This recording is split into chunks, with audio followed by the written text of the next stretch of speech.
오늘 우리가 펼친 이 본문은 이렇게 시작합니다. 23절에 보면은 이제는 이 지방에 일할 곳도 없고, 그런 말이 있습니다. 일할 곳이 없답니다. 지금 이 지방은 어디를 가리킵니까? 고린도를 가리키고 있습니다. 바울은 고린도에서 이 로마서를 쓰고 있습니다. 그는 고린도에서 이제 내가 해야 할 일들을 마쳤다고 합니다. 이곳에 더 이상 머물 필요가 없다라는 뜻이죠. 아니, 이제 이곳을 떠나야 한다라는 말이기도 합니다. 그는 가려고 하면은 어디든지 갈 수 있는 그런 위치에 있었습니다. 바울이 누굽니까? 로마의 시민권을 가진 자유인입니다. 그러므로 그가 어디를 가려고 하면은 어디든지 갈 수 있는 상황이 그의 앞에 지금 펼쳐져 있는 것입니다. 그런데 이 바울이 평소에 마음에 담고 있는 도시가 하나 있었습니다. 꼭 가고 싶은 도시, 꼭 내가 한번 가서 머물렀으면 하는 도시가 있었으니 그 도시가 바로 로마입니다. 그러므로 지금 갈 형편이 이제 되었습니다. 로마로 가면 되는 것입니다. 지금 특별히 그가 어디쯤 위치해 있습니까? 고린도에 그가 있었다라고 했습니다. 여러분, 고린도가 어디쯤입니까? 제가 지도를 한번 보여드리려고 생각합니다. 예, 고린도는 저 지중해 제일 중심부에 그리스라는 나라가 있는데, 이 그리스와 아주 가까운 곳에 고린도라는 곳이 있습니다. 저곳에 지금에도 가면은 운하로서 아주 유명한 도시입니다. 저 고린도에서 바울 사도가 로마에 가려는 소원을 가지고 있었는데, 로마에 가려는 소원을 가졌는데, 이 바울이 로마에 가려고 하면은 길이 막히고, 로마에 가려고 계획을 세우면 길이 막히고, 여러 번 계획을 세웠으나 길이 막히는 것입니다. 로마가 어디입니까? 로마는 고린도에서 조금 오른편에 위치한 저 이탈리아라는 도시의 수도 아닙니까? 이탈리아는 마치 여인의 부추와 같이 생겼습니다. 부추와 같이 생겼는데 앞에 돌덩어리가 하나 있어서 지금 부추가 지금 넘어지는 그런 모양입니다. 아주 가깝습니다. 그는 어디서 출발했습니까? 저 동쪽에 저 예루살렘에서 출발했습니다. 예루살렘에서 출발해서 저 육지를 거쳐서 지금 고린도에 와 있는 것입니다. 이 고린도에서 로마로 가려고 여러 번 애를 썼으나 로마에 가는 길이 막혔습니다. 로마에 그가 가려고 하는 이유가 무엇입니까? 그러므로 나는 할 수 있는 대로 로마에 있는 너희에게도 복음 전하기를 원하노라.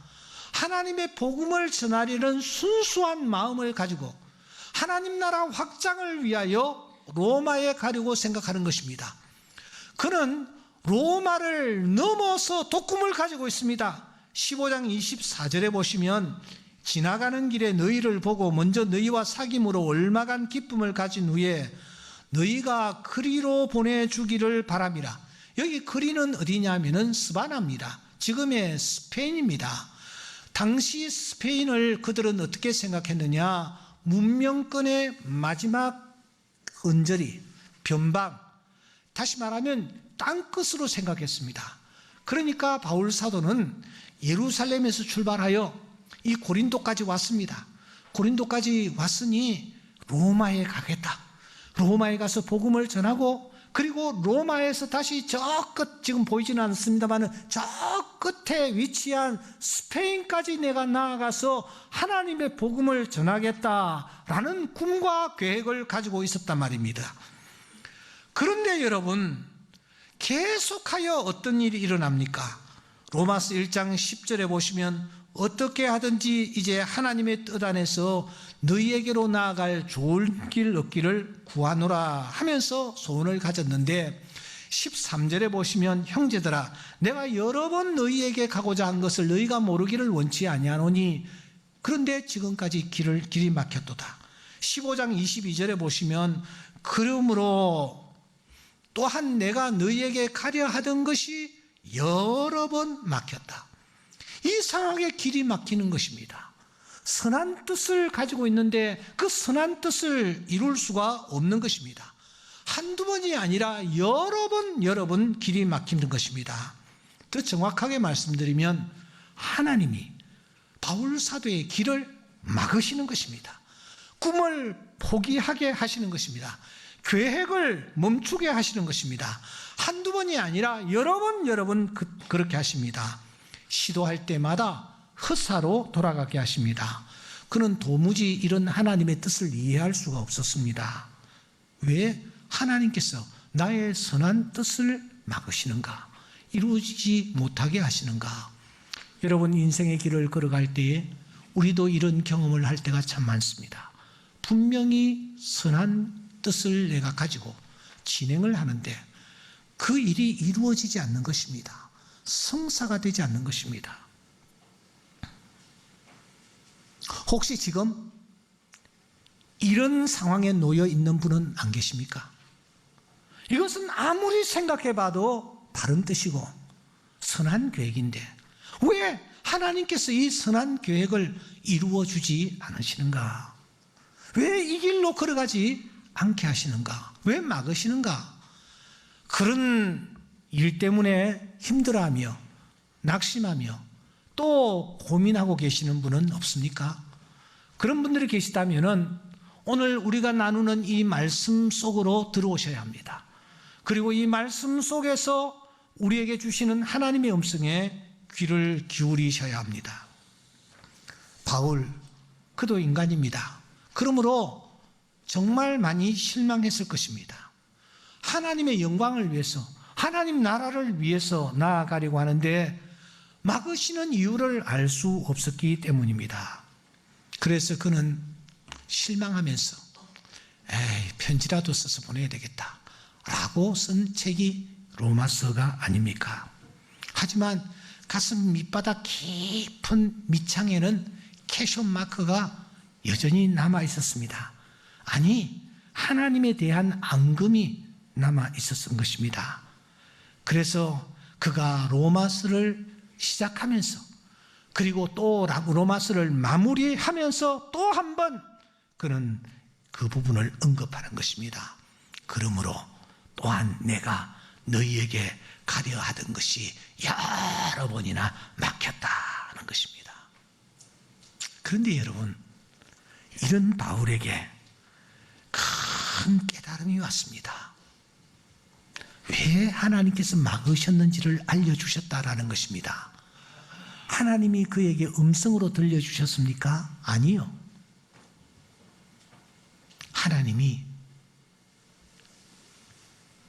눈에 펼쳐지는 환경을 통해서, 하나님이 그의 곁에 있는 사람들을 통해서 하나님이 당신의 뜻을 보여주십니다. 여러분, 오늘도 하나님은 하늘에서 음성으로 성서가하고 음성을 들려주시지 않습니다. 하나님은 당신의 뜻을 우리에게 들려주실 때에 내가 처한 환경을 통해서 당신의 뜻을 들려주시기도 하고 내 주변의 사람을 통해서 하나님의 음성을 들려주시며 하나님의 뜻을 들려주실 때가 많습니다. 바울과 같이 위대한 사람에게도 하나님이 나타나셔서 음성을 들려주신 것이 아닙니다. 그 눈앞에 펼쳐지는 환경과 사람을 통해서 하나님의 뜻을 하나님은 펼쳐 보이십니다.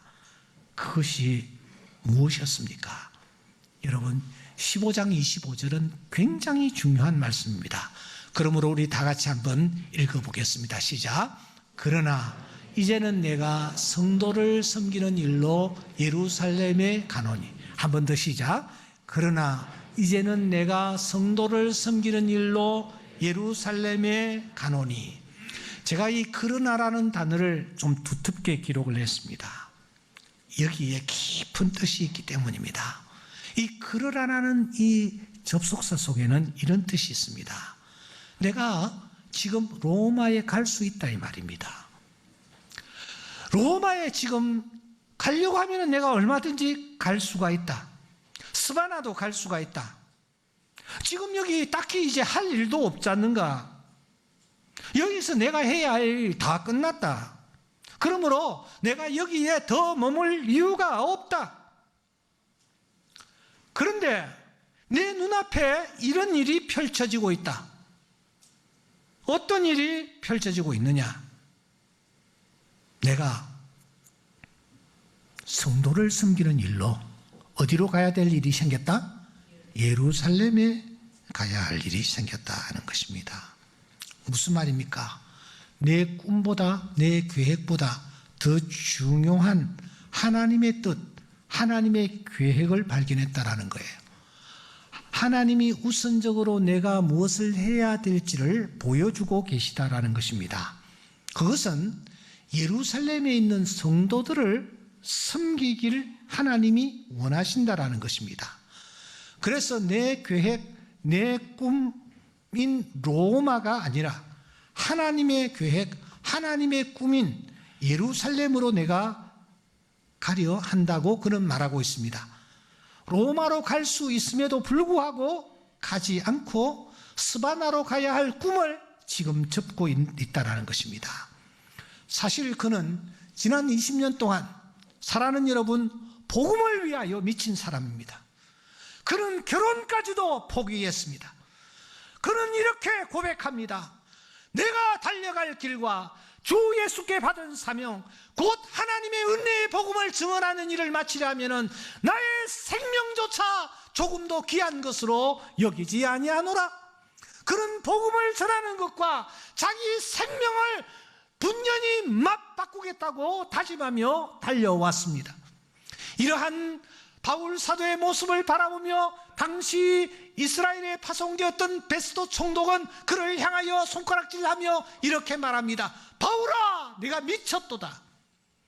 그때 이 바울이 베스도 총독을 향하여 어떻게 맞받아치고 있습니까? 그는 이렇게 말합니다. 말이 많으나 적으나 당신뿐만 아니라 오늘 내 말을 듣는 모든 사람도 다 이와 같이 당신 앞에 결박되어 있는 모습 외에는 나와 같이 되기를 원하노라. 나와 같이 미치기를 바란다. 나와 같이 미친 사람처럼 살기를 바란다. 그는 그렇게 고백하며 맞받아치는 것입니다. 이같이 복음을 위하여 그는 미쳤습니다. 복음만을 위하여 지금까지 달려왔고 복음을 전하는 것을 최우선으로 생각했던 것입니다. 이것이 가장 가치 있는 일이요, 주님께서 마지막 하늘나라에 가시면서 우리에게 맡겨주신 사명이요, 이것을 위하여 우리는 살아야 한다라고 생각하며 달려왔습니다. 그래서 그는 로마로 가려 했습니다. 그래서 그는 스바나까지 가려고 했던 것입니다. 그런데 하나님이 막으시는 것입니다. 사람을 통해서 말입니다. 상황을 통해서 말입니다. 하나님은 당신의 뜻을 보여주셨습니다. 그 뜻이 무엇입니까? 다시 한번 25절과 26절입니다. 그러나 이제는 내가 성도를 섬기는 일로 예루살렘에 가노니 이는 마게도냐와 아가야 사람들이 예루살렘 성도 중 가난한 자들을 위하여 기쁘게 얼마를 연보하였습니다. 역사학자들은 당시에 이 예루살렘 도시에 극심한 가뭄과 기근이 있었다라고 증언합니다. 마치 그 옛날 사사시대에 바로 예루살렘 인근에 위치했던 베들레헴에 큰 기근이 들어서 그곳에 살고 있던 엘리멜렉과 나오미가 아들 둘을 데리고 저 모압 지방으로 이주를 해야만 되는 그런 상황이었던 것처럼 지금 예루살렘에 극심한 기근이 들이닥친 것입니다. 그 중에 특별히 심한 곤란에 빠진 사람들이 있었으니 그 사람들이 바로 예루살렘에서 예수를 믿고 있는 유대인들이었습니다. 왜냐하면 그 당시 유대인 사회에서 예수를 믿는다고 하면은 동네에서 쫓겨나고 가문에서 쫓겨나 유랑 생활을 해야만 했습니다. 때문에 이 유대인 예루살렘 크리스찬들은 엎친 데 덮친 격으로 아주 힘든 상황에 놓여 있었습니다. 이 소식을 누가 들었습니까? 이 소식이 어디까지 들렸습니까?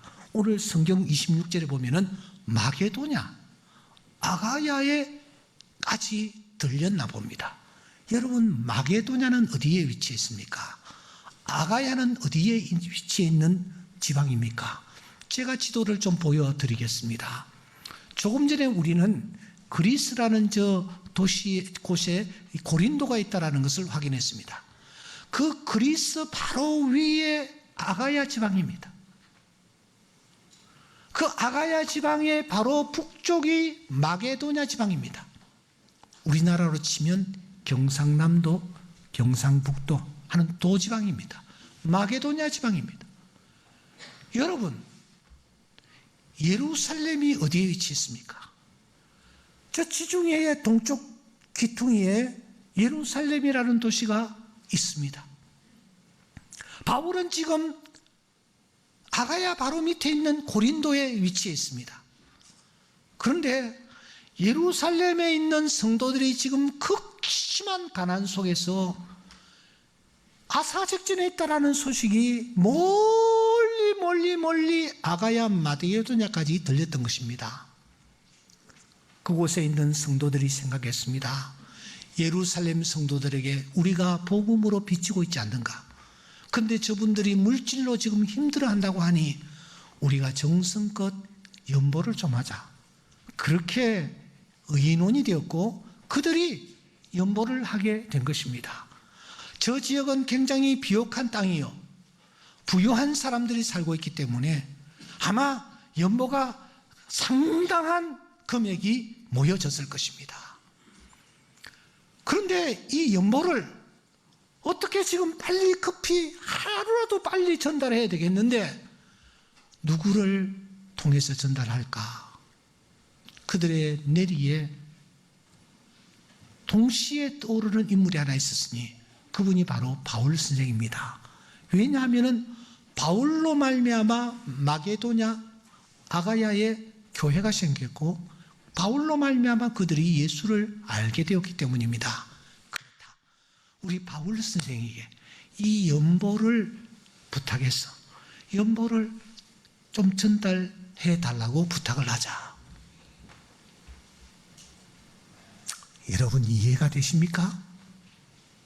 바울은 연보 전달하는 그런 일보다는 복음 전하는 것을 생명처럼 생각하고 살았던 사람인데 하나님께서 이상하게 막으시고 하나님께서 이상하게 로마로 가는 길을 막으시는 것을 그가 이게 무슨 뜻일까를 생각하는 중에 연보를 좀 전달해 주십사라는 부탁을 받자, 아하, 하나님이 이것을 나에게 맡기시기 위하여 로마로 가는 길을 그렇게 막으셨구나. 내가 몇 번이나 가려고 했는데도 하나님이 이런 방법 저런 방법으로 막으셨구나. 하나님은 지금 복음 전하는 것보다 즉 가난으로 힘들어하는 예루살렘 성도들에게 음식을 전달해주고 연보를 전달해주는 이것을 하나님이 원하시는구나. 그래서 그는 말하는 것입니다. 내가 이제 예루살렘으로 가겠다. 그 이유는 연보를 전달하기 위해서다. 그는 그렇게 하며 그 일을 마무리하면서 15장 28절에 보시면 내가 이 일을 마치고 이 일을 연보 전달하는 일을 마치고 열매를 그들에게 확증한 후에 너희에게로 들렸다가 스바나로 가리라. 그렇게 말을 하면서 마무리를 하는 것입니다. 저는 이 말씀을 대하면서 오늘 이 말씀이 우리 한국 교회를 향하여 주시는 하나님의 음성이라는 것을 깨달았습니다. 한국 교회 성도들에게 지금 무엇을 요구하시는지를 깨달았단 말입니다. 우리는 지난날 복음 전하는 것을 대단히 중요하게 생각했고 이 일에 최선을 다했습니다. 지하철에 가도 예수 전당, 지하철역에 가면은 마이크를 잡고 예수 예수 예수 하는 이런 복음 전하는 소리들을 우리는 너무너무 많이 들었습니다. 그런데 지금 여러분, 누군가가 예수 전당하면은 세상 사람들이 어떻게 반응을 보입니까? 우리가 그들에게 전도지를 전달하면은 그 사람들이 전도지를 어떻게 대하며 받습니까? 오늘 우리가 해야 할 일이 무엇입니까? 예수 천당입니까? 예, 그것도 중요합니다. 그러나 오늘 우리는 우리 곁에 정말 힘들어하는 사람들에게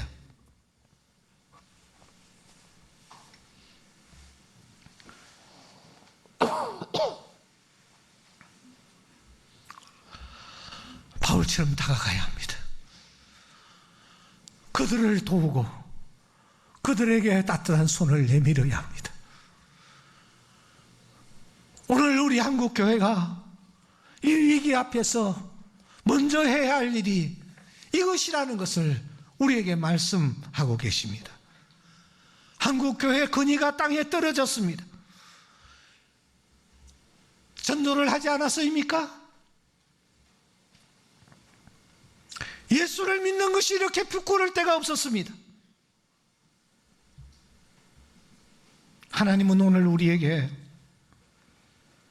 그것보다 먼저 우리의 손을, 따뜻한 손을 내밀라고 말씀하십니다. 사랑하는 여러분, 우리가 다시 한번 내 뜻과 하나님의 뜻이 상치가 될 때, 우리가 하나님의 뜻을 쫓아 나아가려는 몸부림이 오늘 우리들에게 있어야 될 줄 믿습니다. 말씀을 맺겠습니다. 우리는 이제 로마서를 닫아야 할 시점에 이르렀습니다. 로마서는 두 부분으로 구성되어 있습니다. 앞부분은 어떻게 하면 구원을 받을 것인가, 뒷부분은 구원받은 자로서 어떻게 살아가야 할 것인가. 어떻게 구원을 받습니까? 믿음으로 구원을 받습니다. 그래서 믿음을 마지막에 강조하는 것입니다. 어떻게 살아가야 합니까? 하나님의 뜻을 찾아서 살아가는 것입니다. 그래서 로마서 12장 2절 말씀에 보시면 이렇게 말씀하는 것입니다. 너희는 이 세대를 본받지 말고 오직 마음을 새롭게 함으로 변화를 받아 하나님의 선하시고 기뻐하시고 온전하신 뜻이 무엇인지 분별하도록 하라. 하나님의 뜻을 우리가 분별하여 나아가는 것입니다. 내가 생각하기에 이것은 선한 일이요, 이것은 정말 모두에게 유익이 되는 길이라고 생각할지라도 하나님의 또 다른 뜻이 있을 때 하나님의 뜻을 쫓기를 힘쓰는 주의 자녀들이 되어야 될 줄 믿습니다. 바울은 하나님을 원망할 수 있는 상황에 놓였습니다. 원망을 해야만 했습니다. 하지만 그는 다시 한번 하나님의 뜻을 찾습니다. 하나님께서 환경을 통하여, 사람을 통하여 주시는 음성에 그가 귀를 기울이고 가까이 로마가 있지만 저 멀리 예루살렘, 그 예루살렘을 향하여 그가 연보를 어깨에 메고 가는 것입니다. 이러한 진지함이 우리 모두에게 있을 수 있기를 주의 이름으로 축원합니다.